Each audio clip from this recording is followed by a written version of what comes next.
नमस्कार, मैं हरिश्चंद्र यादव। आप देख रहे हैं रासायनिक गंगा का यूट्यूब चैनल। स्वागत करता हूं आपको अपने इस चैनल पर। आज शुरू करने वाले हैं हम ये जीओसी का दूसरा लेक्चर, जिसमें आप देखेंगे बॉन्ड क्लीवेज या बॉन्ड फिशन। जैसा कि आपको शुरू में बताया गया था पिछली क्लास में, किसी भी प्रोडक्ट के फॉर्मेशन के लिए बॉन्ड क्लीवेज का होना जरूरी होता है, जिसमें महत्वपूर्ण भूमिका होती है सबस्ट्रेट की और सबस्ट्रेट पर अटैकिंग करने वाले रेजेंट की। हमने कहा था कि जब तक कोई सबस्ट्रेट टूटेगा नहीं, चाहे वो रेजेंट के प्रभाव से हो, चाहे अपने स्वयं के प्रभाव से हो या किसी अन्य के प्रभाव से हो, जब तक वो टूटेगा नहीं तब तक नए बॉन्ड का फॉर्मेशन नहीं होगा। और नए बॉन्ड के फॉर्मेशन के होने से ही नए कंपाउंड का फॉर्मेशन होता है। जैसा कि हमने बताया कि ये सबस्ट्रेट है, यहाँ पर ये सबस्ट्रेट है। सबस्ट्रेट पर कोई अटैकिंग रेजेंट, हम AR लिख देते हैं, कोई अटैकिंग रेजेंट जब वर्क करता है, यहाँ पर सबस्ट्रेट पर अटैक करेगा तो जा करके यहाँ पर प्रोडक्ट मिलता है। ये प्रोडक्ट मिलेगा। प्रोडक्ट हो सकता है ये मेजर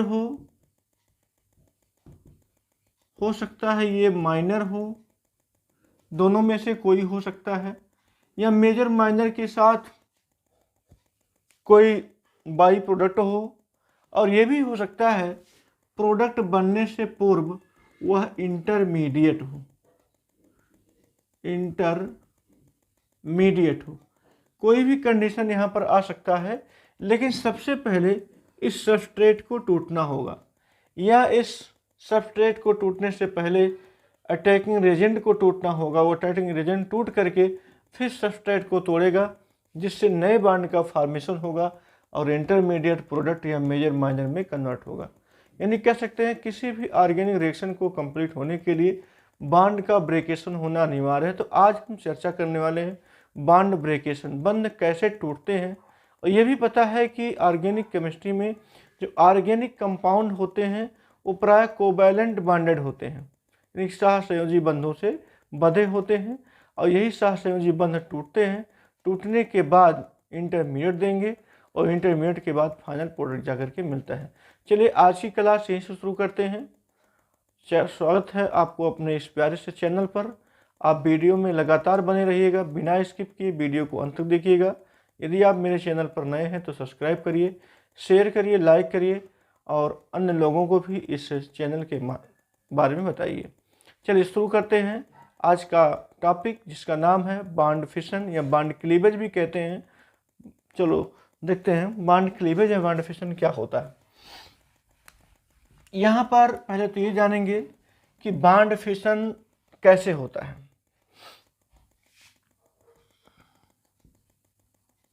बॉन्ड फिशन, और इसी को बॉन्ड क्लीवेज भी कहते हैं।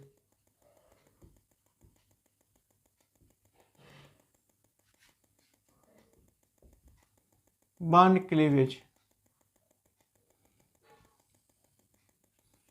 देखिए, जैसे यहाँ पर एक छोटा सा एग्जाम्पल है। A और B दो एलिमेंट हैं। ये इलेक्ट्रॉन A का है और ये इलेक्ट्रॉन B का है। दोनों ये कोवैलेंट बॉन्डेड हैं। कोवैलेंट बॉन्डेड का मतलब होगा A सिंगल बॉन्ड B से बंधे हुए हैं।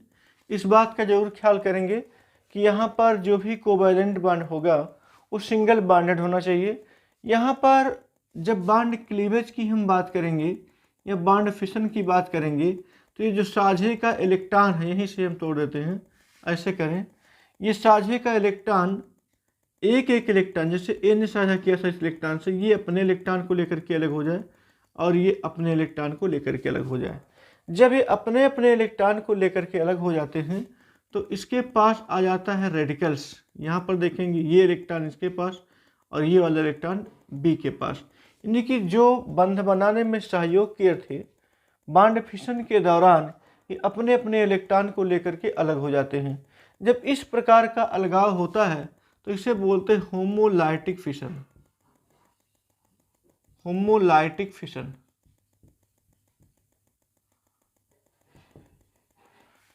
होमोलाइटिक फिशन, इसी को बोलते हैं समांग विदलन। समांग विदलन कह सकते हैं कि जब साझे का इलेक्ट्रॉन अपने अपने परमाणुओं की ओर चला जाता हो, विदलन के दौरान, फिशन के दौरान साझे का जो इलेक्ट्रॉन होता है अपने अपने तत्वों के पास, अपने अपने परमाणुओं के पास चला जाता हो, इस प्रकार का जो फिशन होगा वो होमोलाइटिक फिशन, जिसको आप समांग विदलन कहेंगे। और बनने वाले जो ये आपको दिखाई दे रहे हैं ए और बी के ऊपर एक एक इलेक्ट्रॉन दिखाई दे रहा है, इसको बोलते हैं फ्री रेडिकल। Free radical. और वास्तव में ये फ्री रेडिकल के ऊपर जो इलेक्ट्रॉन दिखाई दे रहा है ये अनपेयर्ड ऑफ इलेक्ट्रॉन है, अनपेयर्ड ऑफ इलेक्ट्रॉन। और जान रहिए कि अनपेयर्ड ऑफ इलेक्ट्रॉन होने के कारण इनकी रिएक्टिविटी कह सकते हैं, रिएक्टिविटी जो होती है वो बढ़ जाती है। याद रखेंगे, बहुत इंपॉर्टेंट है ये फ्री रेडिकल्स जिनके पास अनपेयर्ड ऑफ इलेक्ट्रॉन पाए जाते हैं, ये कह सकते हैं पैरामैग्नेट की भांति व्यवहार करेंगे। इसको यहाँ हम लिख देते हैं, ये पैरा मैग्नेट की भांति भी व्यवहार करेंगे और ये इनकी रिएक्टिविटी बढ़ जाती है क्योंकि इनके पास अनपेयर्ड ऑफ इलेक्ट्रॉन होते हैं। ये पेयरिंग करने का प्रयास करते हैं। जब भी किसी भी रिएक्शन में ये तैयार हो जाते हैं बॉन्ड फिशन के दौरान, होमोलिटिक बॉन्ड फिशन के दौरान, तो आप जानिए कि अब रिएक्शन की शुरुआत बहुत तेज होगी, यानी कि अब रिएक्शन बहुत तेज कंप्लीट होगा क्योंकि इनको आवश्यकता होती है जल्द से जल्द इनको कहीं से एक इलेक्ट्रॉन मिल जाए। गाइस, इलेक्ट्रॉन की जब खोज करेंगे तो कहीं कोई दूसरा समूह मिलेगा और जैसे कोई दूसरा समूह यानी मूलक मिलेगा वो उसके साथ रिएक्ट करके उसके साथ चिपक जाएंगे और नए बॉन्ड का फॉर्मेशन करेंगे। हमने कहा क्या कि बॉन्ड का फिशन होता है, यानी बॉन्ड का टूटना होता है, बंध का टूटना होता है। बॉन्ड जब टूटेंगे तो किसी न किसी रेडिकल का, किसी न किसी आयन का फॉर्मेशन करेंगे। करने के बाद वो किसी दूसरे के साथ जुड़ जाते हैं तो नए बॉन्ड का निर्माण हो जाता है और जब नए बॉन्ड का निर्माण होगा तो नए कंपाउंड, नए यौगिक का भी निर्माण होगा। यहाँ पर होमोलाइटिक फिशन में इसी बात को याद रखना है। होमोलाइटिक फिशन में ए और बी के बीच जो साझे का इलेक्ट्रॉन होता है वो टूटने के बाद अपने अपने तत्वों के पास चला जाता है। देख रहे हैं, ए के पास भी चला गया और बी के पास भी चला गया। इसे कहते हैं फ्री रेडिकल, जिसको हिंदी में कहते हैं मुक्त मूलक। मुक्त मूलक कहते हैं। और मुक्त मूलक पर जो ये इलेक्ट्रॉन दिखाई दे रहे हैं ये होते हैं अनपेयर्ड ऑफ इलेक्ट्रॉन, यानी अयुग्मित इलेक्ट्रॉन होते हैं। अयुग्मित इलेक्ट्रॉन होने से इनकी रिएक्टिविटी बढ़ जाती है और ये पैरामैग्नेट की भांति बिहेव भी करते हैं, तो इसे बोलते हैं होमोलाइटिक फिशन। हाँ, एक चीज़ और जो इनका कह सकते हैं एक साइन होता है, कैसे जानेंगे इसमें होमोलाइटिक फिशन हुआ, इसमें एक ऐसा एरो लगाएंगे जो सिंगल हुक वाला होगा। यहाँ पर ये मछली मारने वाले कांटे के समान ये हुक बना होता है, तो आप जान जाइए कि यहाँ पर जो भी बॉन्ड फिशन हो रहा है वो होमोलाइटिक फिशन ही हो रहा है। जैसे एक एग्जाम्पल लें, ये तो केवल एक जनरल सा एग्जाम्पल था, एक एग्जाम्पल लें, वहाँ से बात आपको समझ में आएगी कि फ्री रेडिकल्स क्या है। यहाँ पर देखेंगे, जैसे हम बात करें कोई एथेन है, यहाँ पर CH3 सिंगल बॉन्ड CH3, तो निश्चित है इस दोनों ऐसे करें, ये आपको समझाने के लिए इस प्रकार से करना रहा उचित है।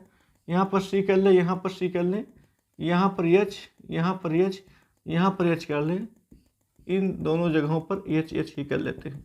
जैसे मान लीजिए बॉन्ड का फिशन कुछ यहाँ पर होने वाला है, यहाँ पर बॉन्ड का फिशन होने वाला है, तो निश्चित है एक इलेक्ट्रॉन ये, एक इलेक्ट्रॉन ये, दोनों कार्बन एक एक इलेक्ट्रॉन दिया होगा बॉन्ड के फॉर्मेशन के लिए।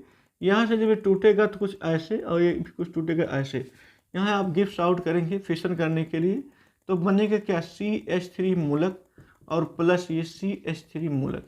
यहाँ देखिए ये जो भी इलेक्ट्रॉन था, साझे का इलेक्ट्रॉन था, वो इस कार्बन के पास चला गया, इस कार्बन के पास चला गया। अब आप इसका नाम देंगे मेथिल मूलक, या कह सकते हैं इसका नाम होगा मेथिल फ्री रेडिकल। अब ऐसे मेथिल फ्री रेडिकल ये, अब इसकी रिएक्टिविटी बढ़ गई गाइज, क्योंकि यहाँ पर एक अनपेयर्ड ऑफ इलेक्ट्रॉन पाया गया, ये भी पेयरिंग करने का प्रयास करेगा और इसकी भी रिएक्टिविटी बढ़ जाती है क्योंकि अनपेयर्ड ऑफ इलेक्ट्रॉन आने से हमने बताया भी, वो प्रयास करेंगे जल्दी से जल्दी उनकी पेयरिंग हो और ये जो इलेक्ट्रॉन दिखाई दे रहा है वो डाइजेस्ट हो। ऐसे और भी एग्जाम्पल है, जैसे ये देख लीजिए CH3H की बात कर लें। अब यहाँ पर भी देखिए, इस बात का ध्यान रखिएगा, आप नेगेटिव पार्टी में मत जाइएगा। कुछ ऐसे प्रभाव होते हैं, जैसे ये सूर्य के प्रकाश की उपस्थिति में करा दिया जाए और नॉन सॉल्वेंट की उपस्थिति में करा दिया जाए, तो ऐसी उपस्थितियों में भी इस प्रभाव के कारण ये इलेक्ट्रॉन अपने अपने तत्वों की ओर विस्थापित हो जाएंगे। तो यहाँ पर हो जाएगा CH3 मूलक प्लस ये H मूलक हो गया। ऐसा हो सकता है Cl और Cl हो, दो क्लोरीन के बीच इलेक्ट्रॉन का साझा हुआ हो और इलेक्ट्रॉन अपने अपने परमाणु की तरफ मूव कर जाते हों। ये देख रहे हैं, ये क्लोरीन, ये Cl मूलक हो गया, यहाँ पर मेथिल मूलक, यहाँ पर हाइड्रोजन मूलक आ गया। तो इस प्रकार से जब बॉन्ड फिशन होगा कि इलेक्ट्रॉन साझे का इलेक्ट्रॉन अपने अपने तत्वों की तरफ, अपने अपने परमाणुओं की ओर क्या करते हैं, मूव कर जाते हैं और ये इलेक्ट्रॉन दिखाई देते हैं, इनको कहते हैं फ्री रेडिकल। और फ्री रेडिकल की कहानी यहीं पर नहीं समाप्त होती है, फ्री रेडिकल की कहानी थोड़ी और आगे बढ़ जाती है। जैसे फ्री रेडिकल के स्टेबिलिटी की अगर हम बात करें, तो एक हम मेथिल मूलक के आधार पर या एक कार्बो मूलक के आधार पर हम इसकी स्टेबिलिटी भी बता दें। तमाम ऐसे फैक्टर्स हैं जो इसकी स्टेबिलिटी को तय करते हैं। फिलहाल अभी हम उस क्लास को नहीं लिए हैं। ये बॉन्ड फिशन पूरा होने के बाद हम स्टेबिलिटी को बताने के लिए जो 4 प्रकार के स्टेबिलिटी कारक होते हैं, स्टेबिलिटी फैक्टर होते हैं, उनको लेकर के चलेंगे, वहाँ आपको अच्छे समझ में आएगा। फिर भी यहाँ पर हम आपको बता देते हैं कि स्टेबल कब होंगे। निश्चित है, अगर कोई आयन या कोई मूलक तैयार हुआ है तो जब तक वो स्टेबल नहीं होगा तब तक प्रोडक्ट का फॉर्मेशन नहीं हो पाएगा। यानी कि जो भी प्रोडक्ट बनेगा वो एडक्टिव होगा, मतलब अस्थायी होगा। हमें तो अस्थायी प्रोडक्ट चाहिए, और अस्थायी प्रोडक्ट तभी मिल पाएगा जब इसमें स्टेबिलिटी आएगी, स्टेबिलिटी आएगी। क्योंकि हमने क्या कहा कि जो रेडिकल्स होते हैं वो अनस्टेबल होते हैं, अनस्टेबल होते हैं। और गाइज, जब कोई पदार्थ अनस्टेबल होता है तो वो एक अच्छा प्रोडक्ट नहीं बन सकता है जब तक उसमें स्टेबिलिटी नहीं आएगी। तो स्टेबिलिटी का आना जरूरी होता है। स्टेबिलिटी के लिए कौन कौन से ऐसे फैक्टर्स हैं जो इसको प्रभावित करते हैं, ये मिलेगा आपको नेक्स्ट क्लास में। लेकिन फिर भी हम यहाँ पर उस कारक के बारे में बताएंगे जो इसके रेडिकल्स को स्टेबल बनाने में हेल्प करता है। गाइस, जैसे देखिए एक एग्जाम्पल मिला आपको मेथिल मूलक। यहाँ पर देख रहे हैं, एक एग्जाम्पल में भी मिला था आपको मेथिल मूलक। यहाँ पर ये हो गया, यहाँ पर हाइड्रोजन हो गया, हाइड्रोजन हो गया, हाइड्रोजन हो गया। ये मेथिल मूलक हो सकता है। यहाँ ये भी हो सकता है कि एक कोई एल्काइल ग्रुप लगा हो, यहाँ पर H लगा हो, यहाँ पर H लगा हो, ये भी हो सकता है मूलक। और ये भी हो सकता है मूलक डबल R लग गया हो, एक H लग गया हो, भी मूलक हो सकता है। गाइज, ये भी एक मूलक हो सकता है। ये आप इसको 3 डिग्री कह सकते हैं। देखिए यहाँ पर ये मेथिल रेडिकल्स है, मेथिल फ्री रेडिकल्स है। यहाँ पर आप एथिल मेथिल तो नहीं कह सकते हैं, लेकिन जरूर कह सकते हैं 1 डिग्री मूलक, 1 degree free radical, 1 degree free radical. यहाँ पर 1 डिग्री हो गया, ये 2 डिग्री हो गया, ये 3 डिग्री हो गया। डिग्री हमने कैसे बताया? डिग्री जो होता है नंबर ऑफ एल्काइल पर डिपेंड करता है। जितना नंबर ऑफ एल्काइल होंगे, जैसे देखिए यहाँ पर नंबर ऑफ एल्काइल यानी R की संख्या 1 है, इसलिए 1 डिग्री रेडिकल हो गया। यहाँ पर नंबर ऑफ एल्काइल की संख्या 2 हो गई, हम यहाँ पर 2 डिग्री कह दिए। यहाँ पर नंबर ऑफ एल्काइल जो है वो 3 हो गया, इसलिए इसको हम 3 डिग्री कर दिए। अब देखिए, अगर स्टेबिलिटी की बात करें तो अगर कोई इसे इलेक्ट्रॉन देता हो, याद रखेंगे क्योंकि इसको इलेक्ट्रॉन की ज़रूरत है, अगर कोई समूह इसको इलेक्ट्रॉन देता हो तो उसकी स्टेबिलिटी को बढ़ाएगा। यहाँ पर देख रहे हैं कि हाइड्रोजन इलेक्ट्रॉन दे नहीं रहा, बल्कि आवश्यकता पड़ने पर इलेक्ट्रॉन अपनी ओर खींच लेगा, तो इसलिए ये इसकी स्टेबिलिटी को कम कर सकता है। लेकिन यहाँ पर देख रहे हैं गाइज, ये R इस कार्बन को इलेक्ट्रॉन देता है, तो कुछ इसमें स्टेबिलिटी आ जाती है, कुछ इसमें अस्थायित्व आ जाता है। तो जब अस्थायित्व आएगा तो हम कह सकते हैं इस मेथिल मूलक की अपेक्षा जो ये 1 डिग्री मेथिल मूलक होते हैं, 1 डिग्री की अस्थाई ज़्यादा होती है। यानी कि ये कंपाउंड और ये कंपाउंड अगर हम तुलना करें, जैसे ये करें कि CH3 नहीं CH4 कर दिया जाए यहाँ पर, CH3 ही था ये, यहाँ पर इसकी स्थायित्व कम होती है। लेकिन अगर हम कह दें कि यहाँ पर एक CH3 लगा दिया जाए, यहाँ पर H लगा दिया जाए, तो इसकी स्टेबिलिटी थोड़ी सी बढ़ जाती है, क्योंकि यहाँ पर जो CH3 मूलक है, जो एल्काइल मूलक है, इसे इलेक्ट्रॉन दे करके इस कार्बन को थोड़ा सा संतुष्ट कर पाता है। गाइस थोड़ा सा संतुष्ट होगा, थोड़ा सा स्टेबल होगा, फिर भी इससे ज़्यादा तो स्टेबल होगा ही। यहाँ पर देख रहे हैं कि दो ऐसे कार्बन लगे हुए हैं, दो ऐसे एल्काइल लगे हुए हैं जो इस कार्बन के इलेक्ट्रॉन को संतुष्ट करने का प्रयास करते हैं। यहाँ पर देखिए दो जगहों से इलेक्ट्रॉन मिल रहा है, जिससे इसका जो मूलक है थोड़ा और स्टेबल हो रहा है। जब और स्टेबल हो रहा है तो कंपाउंड की स्टेबिलिटी भी इसी प्रकार से बढ़ जाएगी। और यहाँ तीसरे में देख रहे हैं 3 एल्काइल ग्रुप लगे हुए हैं और तीनों इलेक्ट्रॉन डोनेट कर रहे हैं, किसी कार्बन को दे रहे हैं जिसके ऊपर नंबर ऑफ अनफेयर्ड इलेक्ट्रॉन रखा हुआ है, तो इसकी स्टेबिलिटी और बढ़ जाती है। इस प्रकार से कह सकते हैं 3 डिग्री होते हैं, 3 डिग्री कार्बो मूलक होते हैं, उसकी स्टेबिलिटी सबसे ज़्यादा होती है। तो यहाँ पर हम कर सकते हैं इंक्रीजिंग द स्टेबिलिटी, यहाँ कर सकते हैं increasing the stability of carbon free radical. इसी प्रकार से इनकी स्टेबिलिटी बढ़ती हुई चली जाती है। अब हमें एक बात बताना था कि जो ये R देख रहे हैं, ये R, ये आखिरकार ये इसको स्टेबल क्यों कर रहा है।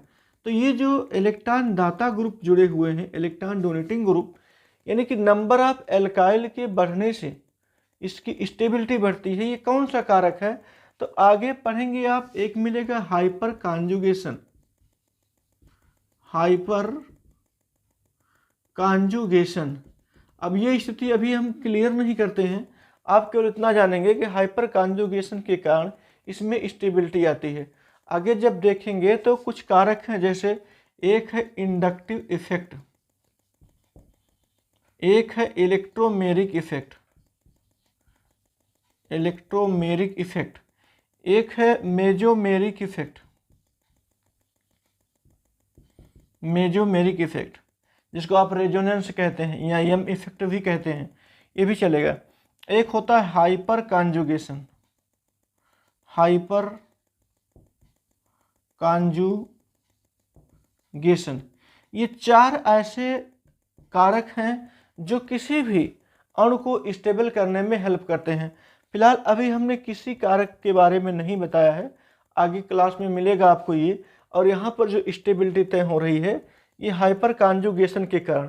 यहाँ पर इंडक्टिव इफेक्ट और मेजोमेरिक इफेक्ट और हाइपर कॉन्जुगेशन इफेक्ट, ये तीनों स्टेबल इफेक्ट होते हैं, यानी एक अच्छे प्रभाव होते हैं।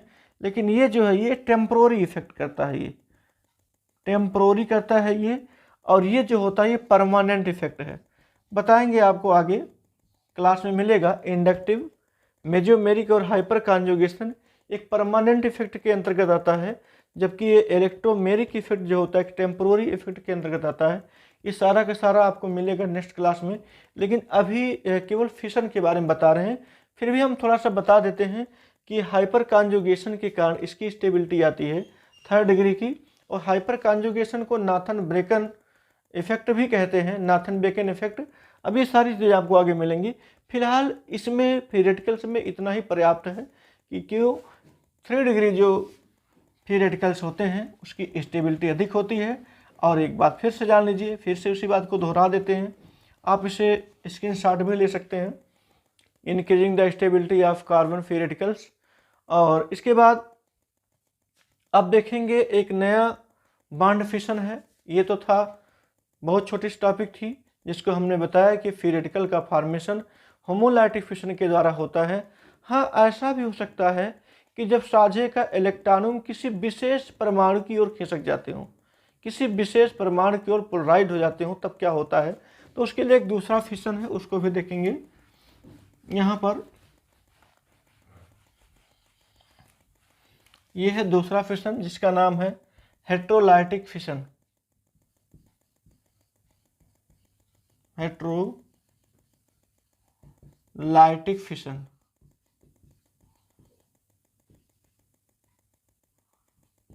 हेट्रोलाइटिक फिशन मतलब जिसको बोलते हैं बिस्मांग विदलन, बिस्मांग विदलन। क्या होता है बिस्मांग विदलन? बिल्कुल एकदम कह सकते हैं कि शब्दों से स्पष्ट है। जैसे ए और बी, वहीं शुरुआत करते हैं, ये दो इलेक्ट्रॉनों के द्वारा साझा हुआ है एक एक इलेक्ट्रॉन से। अब ऐसा कुछ फिशन हो कि ये बी की तरफ ये सारे इलेक्ट्रॉन मूव कर जाते हों, या ये सारे इलेक्ट्रॉन ए की तरफ मूव कर जाते हों। इसको हम पहला स्टेप लेते हैं और इसको हम दूसरा, दोनों समझाते हैं कि यदि ए की निगेटिविटी कम है बी की अपेक्षा, या हम लिख देते हैं हेट्रोलिटिक पहले फिशन, हेट्रोलाइटिक फिशन। यदि बी की निगेटिविटी यानी कि बी की ऋणात्मकता ए से अगर ज़्यादा होती है तो साझे का इलेक्ट्रॉन बी की ओर खिसक जाएगा। तो ऐसी दशा में ए के पास पॉजिटिव चार्ज आ जाएगा और बी के पास नेगेटिव चार्ज आ जाएगा। और यदि बी की निगेटिविटी कम हो ए की अपेक्षा, तो यहाँ पर ये तो पहले स्टेप में हो जाएगा और दूसरे स्टेप में यहीं पर ए नेगेटिव हो जाएगा प्लस बी पॉजिटिव हो जाएगा। ध्यान दीजिएगा इस बात को, यहाँ पर सारा खेल निगेटिविटी का होता है। बिल्कुल सामान्य से विलायक की उपस्थिति में सामान्य सी प्रक्रियाओं में ये थोड़ा सा थ्योरेटिकल से अलग होता है कि जब साझे का इलेक्ट्रॉन, यहाँ देख रहे हैं, जब साझे का इलेक्ट्रॉन किसी विशेष परमाणु की ओर पोलराइड हो जाता हो, किसी विशेष परमाणु की ओर खिसक जाता हो, तो इस प्रकार का फिशन हेट्रोलाइटिक फिशन कहलाता है। यहाँ पर हमने कहा यदि बी की नेगेटिविटी अधिक होगी तो ए के द्वारा जो बंध बनाने में सहयोग किया गया इलेक्ट्रॉनों का वो अपनी ओर नहीं खींच पाएगा, बल्कि वो बी अपनी ओर खींचेगा। और गाइस, जब कोई इलेक्ट्रॉन अपनी ओर खींचता है तो उस परमाणु के ऊपर नेगेटिव चार्ज आकर के आयन का निर्माण कर देता है।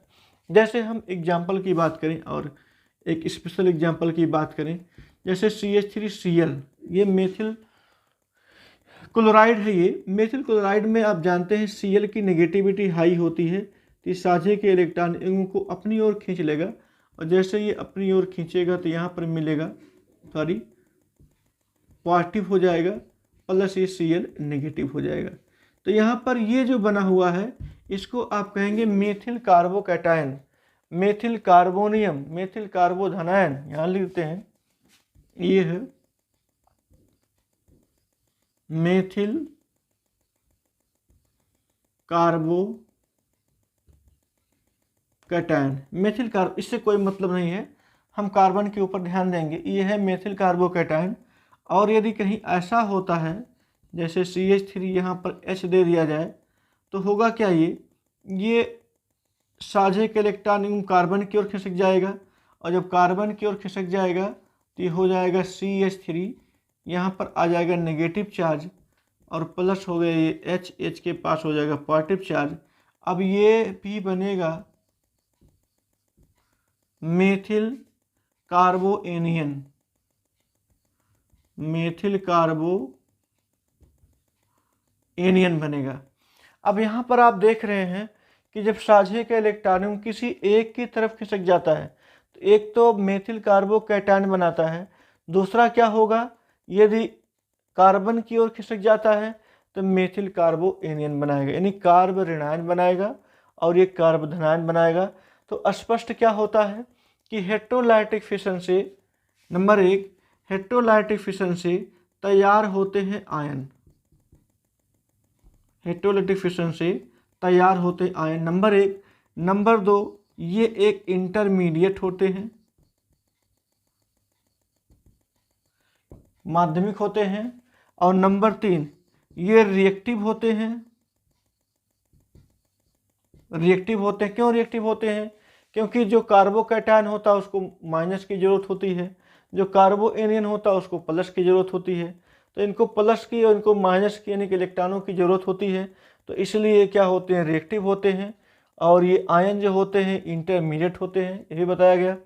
अब अगर हम बात करें कि हेट्रोलाइटिक फिशन से जो मेथिल कार्बोकैटायन या मेथिल कार्बोएनियन बना हुआ है, इसके और नेचर की बात करें तो एक एक करके हम अलग अलग समझ सकते हैं क्योंकि इसकी स्टेबिलिटी कोई और तय करेगा, इसकी स्टेबिलिटी कोई और तय करेगा।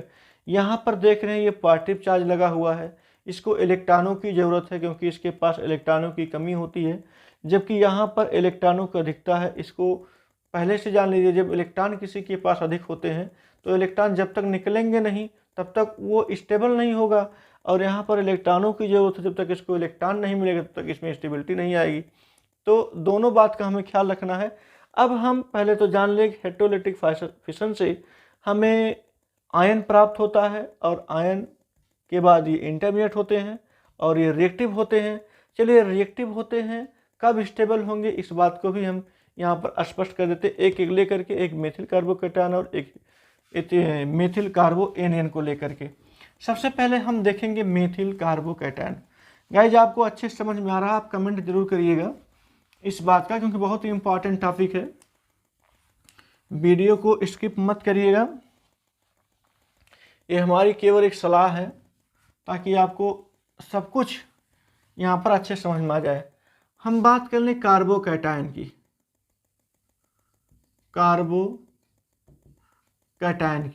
कार्बोकैटायन ये जरूरी नहीं कि मेथिल ही मिले, एथिल, मेथिल, प्रोपिल कुछ भी मिल सकता है। कार्बोकैटायन का सीधा सा मतलब ये होता है कि ऐसे धनावेशित कार्बन जिनके संयोजी कोष में, यहाँ देख रहे हैं 2 2 4 2 6, केवल 6 इलेक्ट्रॉन पाए जाते हों। कार्बोकैटायन की अगर परिभाषा की बात करें, यहाँ लिखेंगे which carbon has only 6 electron in the valency cell.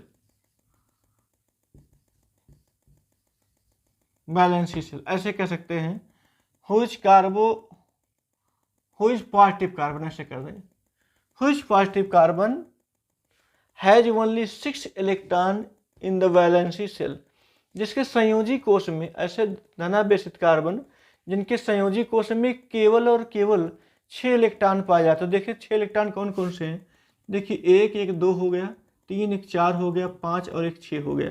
कुल मिलाकर के यहाँ पर 6 इलेक्ट्रॉन पाए जाते हैं। ये जरूरी नहीं है कि यहाँ पर सब हाइड्रोजन ही जुड़ा हो, ऐसा भी हो सकता है कि यहाँ पर इस कार्बन के साथ ये तीनों हाइड्रोजन जुड़े हों, पॉजिटिव कर देते हैं। हो सकता है इस कार्बन के साथ कोई एल्काइल ग्रुप जुड़ा हुआ हो, एक एल्काइल लगा दें एक एक करके, यहाँ पर एल्काइल जुड़ा हो सकता है इस कार्बन को बैलेंस करने के लिए 2 एल्काइल जुड़े हों, एक हाइड्रोजन जुड़ा हो। ये भी हो सकता है इस कार्बन के साथ 3 एल्काइल जुड़े हों, एक पॉजिटिव चार्ज जुड़ा हो। गाइज अभी इसके पहले वाले हमने जब फ्री रेडिकल्स के बारे में बताया था, जब कोई एल्काइल नहीं लगता है तो वो मेथिल कहलाता है। तो निश्चित है ये मेथिल कार्बोकैटायन होगा। मेथिल कार्बोकैटायन का मतलब धनायन, सीबीएसई बोर्ड वाले इसको कार्ब एनियन भी कहते हैं, कार्बोनियम, सॉरी कार्बेनियन कहेंगे तो नेगेटिव वाला हो जाएगा, कार्बोनियम भी कहते हैं। तो चाहे आप कार्बोनियम कहिए चाहे आप मेथिल कार्बोकैटायन कहिए, कोई दिक्कत नहीं। यहाँ पर मेथिल कार्बोकैटायन हमने इसलिए कहा क्योंकि कोई भी यहाँ पर एल्काइल नहीं लगा हुआ है। ये 1 डिग्री होगा क्योंकि यहाँ पर 1 एल्काइल लगा हुआ है। ये 2 डिग्री होगा क्योंकि 2 एल्काइल है। ये 3 डिग्री होगा क्योंकि यहाँ पर 3 एल्काइल जुड़े हुए हैं। हमने बात किया स्टेबिलिटी की, ये कैसे तय करेंगे कि इसमें ज़्यादा स्टेबल कौन है, क्योंकि जब तक स्टेबल नहीं होगा तब तक कंपाउंड अच्छे से बन नहीं पाएगा, वो रिएक्टिव में ही रहेगा, वो इंटरमीडिएट में ही रह जाएगा। तो उसके लिए ज़रूरी है कम से कम स्टेबिलिटी आए।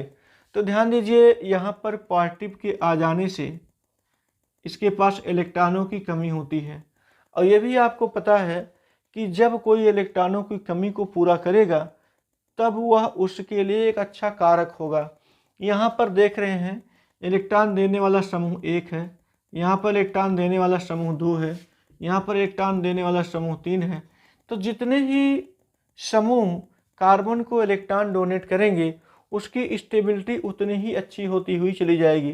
तो यहाँ पर देख रहे हैं 3 डिग्री कार्बोकैटायन में 3 एल्काइल ग्रुप्स लगे हुए हैं, इसलिए तीनों एल्काइल ग्रुप्स ये कार्बन को अपने इलेक्ट्रॉन को दे करके इस पॉजिटिव नेचर्ड के कह सकते हैं पावर को कम कर देता है। जैसे पावर इसका कम होगा उसकी स्टेबिलिटी बढ़ेगी। तो हम यहाँ पर कह सकते हैं इंक्रीजिंग, यहाँ कह सकते हैं इंक्रीजिंग ऑर्डर ऑफ स्टेबिलिटी। ऐसा होगा कि जब हम आगे की तरफ बढ़ेंगे तो इसकी स्टेबिलिटी बढ़ती हुई चली जाएगी।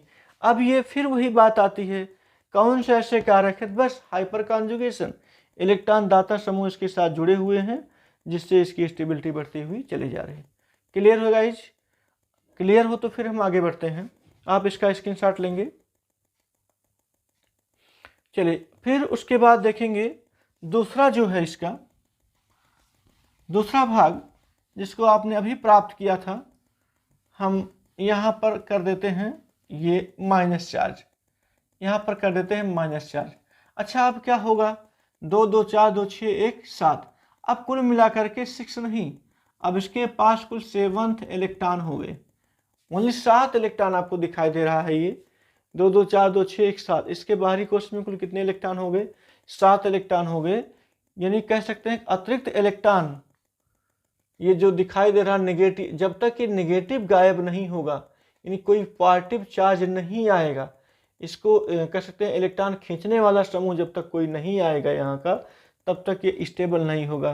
तो आप देख रहे हैं कि ये कार्बोकैटायन नहीं, अब ये कार्ब एनियन हो जाता है, इसे बोलेंगे कार्ब एनियन। और कार्ब एनियन की अगर स्टेबिलिटी की बात कर लें तो पहले हम लिख देते हैं ये ऐसे करें, ये एक आर कर दे यहाँ पर, एक आर यहाँ पर कर दे, एक आर यहाँ पर कर दे, ये ले, ये 3 डिग्री कार्ब एनियन हो गया।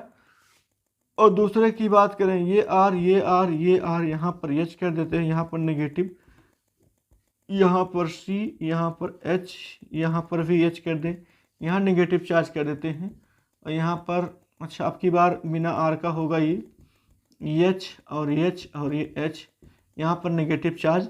तो गाइज यहाँ देख रहे हैं ये 1 डिग्री था, सॉरी ये मेथिल था,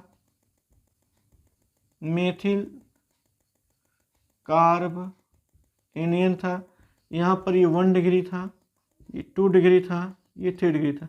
बस आपको उल्टा कर देना है, क्योंकि जब कार्बोकैटायन होता था तो वहाँ पर इलेक्ट्रॉन दाता समूह होते थे, इलेक्ट्रॉन आता था। अच्छा जब यहाँ पर इलेक्ट्रॉन दाता समूह आएंगे तो इसकी परेशानी और बढ़ जाएगी, क्योंकि इसके पास तो इलेक्ट्रॉनों की अधिकता है, इलेक्ट्रॉनों की डेंसिटी ज़्यादा है। गाइस ध्यान दीजिए, जब किसी के पास पहले से ही इलेक्ट्रॉन ज़्यादा हो और उसके सिर पर और इलेक्ट्रॉन देंगे तो उसकी स्टेबिलिटी और गड़बड़ हो जाएगी, वो और अनस्टेबल हो जाएगा। यहाँ पर वही बात है, ये जब इलेक्ट्रॉन दाता समूह इस कार्बन के साथ जुड़ेंगे इसकी अनस्टेबिलिटी को बढ़ाते हुए चले जाएंगे।